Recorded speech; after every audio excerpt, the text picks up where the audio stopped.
Hey, ini Adi. Hari ini, Anda akan mendengar sebuah cerita tentang seorang pria dengan kemampuan hipnotis dan bagaimana dia memanipulasi orang-orang. Setelah menonton, Anda dapat berlangganan saluran ini. Ini sangat membantu kami dalam mewujudkan konten-konten selanjutnya. Di adegan pembuka, kita berkenalan dengan Danny Rourke, seorang detektif dari Departemen Kepolisian Austin, yang saat ini mengikuti sesi terapi. Selama sesi itu, dia merenungkan peristiwa traumatis putrinya yang berusia 7 tahun, Minnie, diculik, yang akhirnya menyebabkan keruntuhan pernikahannya. Danny berada di taman, menonton putrinya bermain, ketika dia sejenak teralihkan. Ketika dia kembali memandang, Minnie telah menghilang. Orang yang bertanggung jawab atas penculikan itu ditangkap tetapi tidak dijerat karena dianggap tidak stabil secara mental. Setelah sesi terapi, Danny dijemput oleh rekannya, Nix, yang memberitahunya tentang petunjuk anonim yang mereka terima mengenai perampokan bank yang akan datang yang menargetkan kotak penyimpanan brankas tertentu. Nix menjelaskan bahwa baru-baru ini terjadi perampokan bank yang melibatkan bank yang sama tetapi cabang yang berbeda. Namun, perampokan tertentu ini aneh karena pencurinya tertarik pada kotak penyimpanan brankas yang tidak berisi uang. Setelah tiba di luar bank, Danny dan Nix masuk ke dalam van polisi untuk melakukan pengawasan terhadap orang-orang di dalam dan di luar gedung. Selama penyergapan mereka memperhatikan seorang pria misterius bernama Lev Delrine, yang memiliki kemampuan luar biasa untuk dengan mudah menghipnotis orang. Kemampuan ini ditunjukkan ketika dia menghipnotis seorang wanita, menyebabkannya merasa terlalu panas sehingga dia melepaskan pakaiannya di jalan. Delrine melanjutkan dengan menghipnotis karyawan bank dan bahkan polisi, yang taat mengikuti perintahnya saat dia memasuki bank. Merasa ada yang aneh, Danny dengan cepat keluar dari van dan masuk ke dalam bank, berpura-pura membuka rekening bank. Dia dengan cepat menuju ruang kotak penyimpanan dan membuka brankas yang ditargetkan. Dengan kejutan, dia menemukan sebuah foto Minnie bersama dengan pesan "Temukan Lev Delrine" yang tertulis di atasnya. Sementara itu, Delrine berdiri dalam antrian di meja kasir ketika penjaga keamanan bank tiba-tiba menjadi kacau. Pada saat yang bersamaan, dia menghipnotis seorang karyawan bank yang kemudian masuk ke dalam ruang kotak penyimpanan untuk mengambil kotak yang dituju.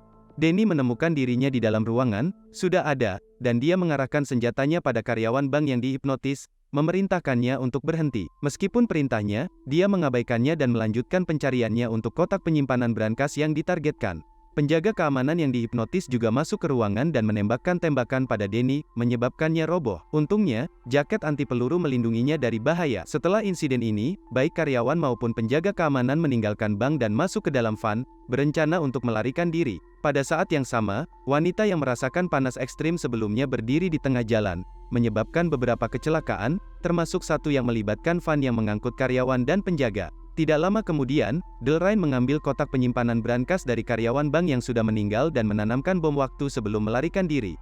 Danny, yang ditemani oleh dua detektif muda, melihat Delrine dan mengejarnya.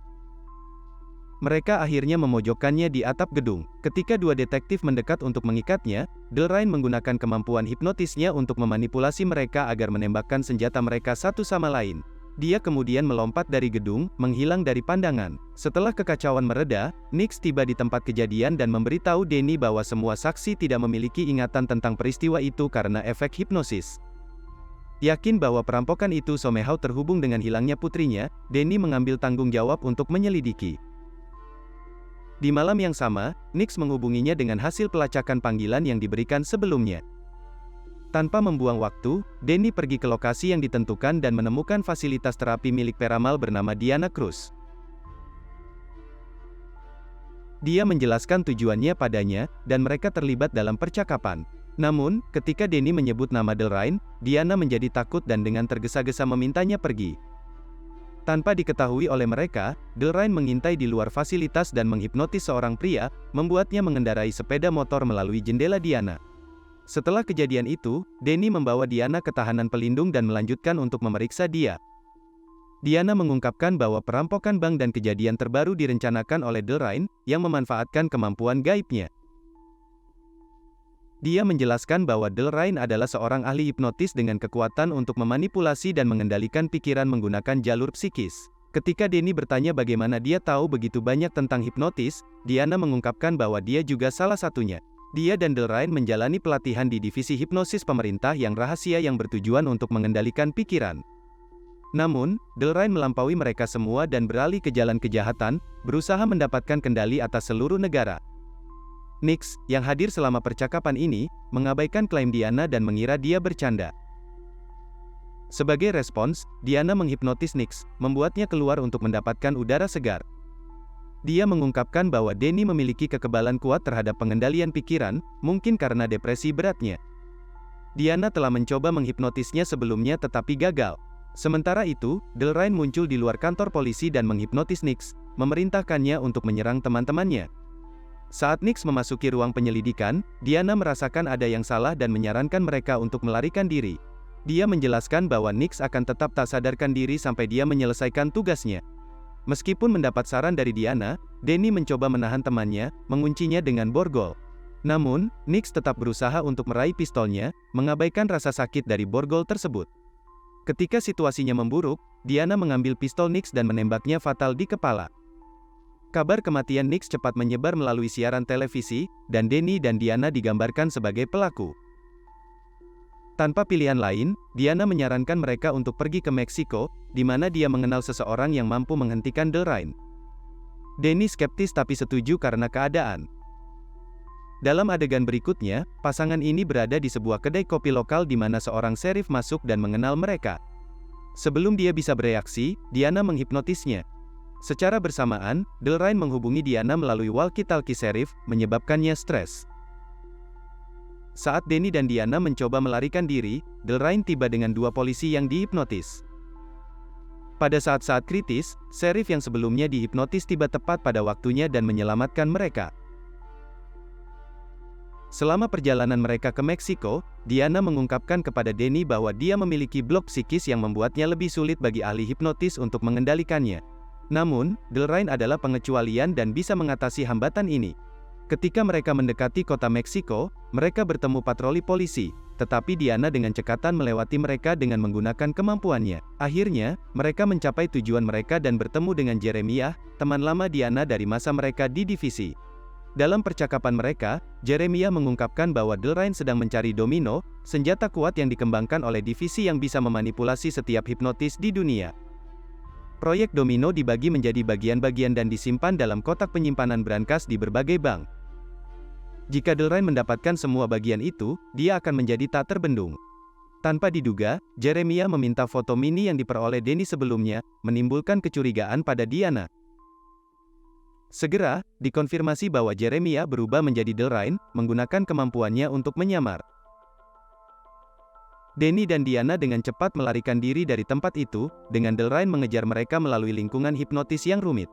Petugas dan warga bergabung dalam pengejaran. Ketika mereka terjepit, Danny menggunakan kekuatan hipnotisnya sendiri dan mengendalikan petugas polisi, mengarahkan mereka untuk menangkap Delrain. Setelah menghindari bahaya, Danny penuh kebingungan dan berjuang untuk memahami apa yang baru saja dia lakukan. Diana juga bingung, dan mereka memutuskan untuk mencari bantuan dari River, teman lama dan peretas rahasia dari divisi. Saat tiba di tempat persembunyiannya River, mereka menjelaskan situasi mereka, dan River setuju untuk membantu. Dia menyelidiki data Danny dengan keterampilan peretasannya dan membuat penemuan mengejutkan. Istri Danny, Vivian, sebenarnya adalah anggota divisi hipnosis yang sama dengan Diana. Sementara ketiganya sedang membahas pengungkapan ini, Danny menerima panggilan dari Delrain, yang mencoba menghipnotisnya melalui telepon, menginstruksikannya untuk membunuh Diana. Luar biasa, Danny berhasil menahan pengaruh hipnotis dan menutup telepon. Kemudian, saat River dan Diana tertidur, Danny menyelidiki basis data sendiri dan mengungkap sesuatu yang mengejutkan. Putrinya, Minnie, terbukti adalah Domino, senjata berbahaya, dan Diana sebenarnya adalah istri Danny, Vivian. Ruangan di sekitarnya mulai terurai, mengindikasikan bahwa semua peristiwa sebelumnya adalah konstruk hipnotis semata. Terlihat jelas bahwa Danny telah dalam keadaan hipnosis sepanjang perjalanan tersebut. Diana muncul dan mengingatkannya bahwa dia yang membawa putri mereka pergi, didorong oleh keinginan untuk melindunginya dari daya tarik dunia hipnotis. Tidak lama setelah itu, Danny terbangun di sebuah ruangan besar yang penuh dengan agen divisi, termasuk Nix dan Delrain, yang semuanya dikenalinya dari skenario yang diciptakan. Penuh ketakutan, Danny melarikan diri dari gedung tersebut dan menemukan berbagai peralatan dan bahan yang digunakan untuk menciptakan ilusi, menyadari bahwa semuanya dibuat-buat. Kenangan tentang keberadaan Minnie telah dihapus oleh divisi, yang mengatur pengalaman ini untuk memicu kembali ingatannya. Sekali lagi, Denny dihadapkan pada konstruk hipnotis yang sama, mengulangi sesi terapi dan perampokan bank. Peristiwa-peristiwa itu berlangsung seperti sebelumnya, tetapi kali ini, saat dia mencapai titik masuk ke bank, Denny menggunakan kekuatan sendiri dan mematahkan mantra hipnotis, melepaskan diri dari genggaman divisi. Pada saat ini, baik Delrain maupun Diana menyadari bahwa pesan di foto, "Temukan Lev Delrain," tidak merujuk pada seseorang melainkan pada Deer Valley Land, lokasi peternakan orang tua asuh Denny, di mana Minnie telah disembunyikan selama 3 tahun terakhir. Setelah mengemudi ke peternakan tersebut, Denny bersatu kembali dengan putrinya yang kini telah dewasa, Minnie, dalam momen yang menyentuh hati. Namun, kebahagiaan mereka hanya berlangsung sebentar karena Delrain dan timnya tiba, bersenjatakan senjata. Mereka dengan kejam membunuh orang tua asuh Denny. Setelah mengemudi ke peternakan tersebut, Denny bersatu kembali dengan putrinya yang kini telah dewasa, Minnie, dalam momen yang menyentuh hati. Namun, kebahagiaan mereka hanya berlangsung sebentar karena Delrain dan timnya tiba, bersenjatakan senjata. Mereka dengan kejam membunuh orang tua asuh Denny. Akhirnya, menjadi jelas bahwa Denny dan Diana adalah anggota paling kuat dari divisi di masa lalu. Ketika mereka mengetahui bahwa putri mereka, Minnie, memiliki kekuatan yang lebih besar, mereka menentang rencana divisi untuk mengeksploitasi dirinya. Sebagai gantinya, mereka memilih melindungi Minnie dengan menghapus kenangan mereka sendiri dan menyembunyikannya dengan orang tua asuh Denny. Foto yang ditemukan di kotak penyimpanan aman sebenarnya dibuat oleh Denny sendiri sebagai cara untuk mengingat di mana putrinya berada. Di masa sekarang, Minnie membantu ibunya mengembalikan kenangan-kenangan yang hilang. Terungkap bahwa Denny dan Diana dengan sabar menunggu lebih dari 3 tahun agar Minnie dapat sepenuhnya mengembangkan kekuatannya, memungkinkannya untuk dengan sendirinya mengalahkan seluruh divisi. Dengan tujuan utama mereka tercapai, keluarga ini bersatu kembali dan memutuskan untuk hidup bahagia selamanya. Namun, dalam adegan akhir yang mengejutkan, terungkap bahwa Delrain dengan cerdik selamat dari baku tembak sebelumnya dengan menyamar sebagai ayah asuh Denny. Jadi, apa pendapat Anda tentang film ini? Tulis pikiran Anda di komentar di bawah video, dan jangan lupa untuk memberikan suka dan berlangganan saluran ini. Sampai jumpa.